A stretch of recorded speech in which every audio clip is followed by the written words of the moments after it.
આપણે જે વેકન્ટ કોટામાં આપણને શિષ્યવૃત્તિ મળે છે એ વેકન્ટ કોટાની શિષ્યવૃત્તિ 2010માં કોંગ્રેસની સરકાર કેન્દ્ર સરકાર દ્વારા ચાલુ કરવામાં આવી હતી। એમાં કેન્દ્ર સરકારના 75% અને રાજ્ય સરકારના 25% પૈસા થઈને આપણને કે જેમને સરકારી કોલેજમાં એડમિશન નથી મળ્યું, જેમને મેનેજમેન્ટ કોટામાં એડમિશન નથી મળ્યું, જેમને વેકન્ટ કોટામાં એડમિશન જોઈએ છે ખાનગી કોલેજમાં, એની તમામ ફી કેન્દ્ર સરકાર અને ગુજરાતની સરકાર દ્વારા ભરવા માટે જે શિષ્યવૃત્તિ આપી હતી એ શિષ્યવૃત્તિ બંધ કરી દેવાના વિરોધમાં આજે આપણે આવેદનપત્ર આપવા માટે તાલુકાના મામલતદાર મેજિસ્ટ્રેટ સાહેબને આપવા માટે ભેગા થયા છે। ત્યારે આપણી વચ્ચે ઉપસ્થિત તાલુકા કોંગ્રેસ સમિતિના પ્રમુખ નિકુંજભાઈ ગામિત, આપણી વચ્ચે ઉપસ્થિત યુસુફ ગામિત, આપણી વચ્ચે ઉપસ્થિત કલ્પેશભાઈ,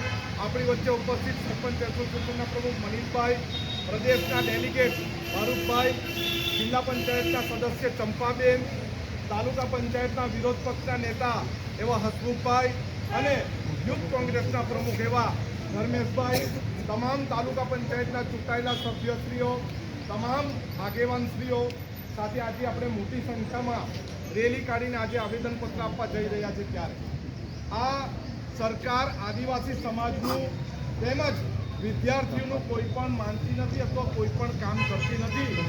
એ આ વેકન્ટ કોટાની શિષ્યવૃત્તિ બંધ કરીને સાબિત કરવામાં આવે।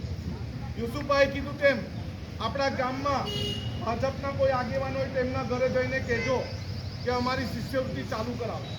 તો આપણા ગામમાં કોઈ ભાજપ પ્રેરિત તાલુકા પંચાયતના સદસ્યો તો એમને કહેજો કે અમારી શિષ્યવૃત્તિ ચાલુ કરાવે। જિલ્લા પંચાયતના સદસ્યો તો કહેજો અમારી શિષ્યવૃત્તિ ચાલુ કરાવે। ડાંગના આગેવાન, ડાંગના યુવાનો હોય તેમને વાલીની સાથે વિજયભાઈ ધારાસભ્યને મળજો એને કહેજો અમારી શિષ્યવૃત્તિ ચાલુ કરાવે। ધરમપુરના કોઈ છોકરાઓ હોય તેમના વાલીઓ સાથે અરવિંદભાઈ પાસે જઈને કહેજો અમારી શિષ્યવૃત્તિ ચાલુ કરાવે। અને ચીખલી વિસ્તારના હોય, ગણદેવી વિસ્તારના હોય તો નરેશ પટેલને કહેજો અમારી શિષ્યવૃત્તિ ચાલુ કરાવે। જ્યારે વિદ્યાર્થીઓના આદિવાસી સમાજના હક અને અધિકાર માટે લડવાનું હોય ત્યારે શું કરવા તમે એસી ઓફિસમાં બેસી જાઓ છો, કેમ રસ્તા પર નથી નીકળતા?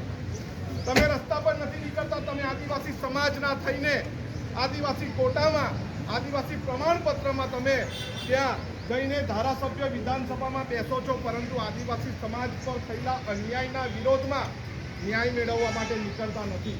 આજે આપણે ડાંગમાં એક આવેદનપત્ર આપ્યું છે, તાપીમાં આવેદનપત્ર આપ્યું છે, આપણે વાંસદામાં આવેદનપત્ર આપ્યા બાદ ધરમપુરમાં અને વલસાડમાં પણ આવેદનપત્ર આપવાનું છે, પરંતુ આ લડાઈ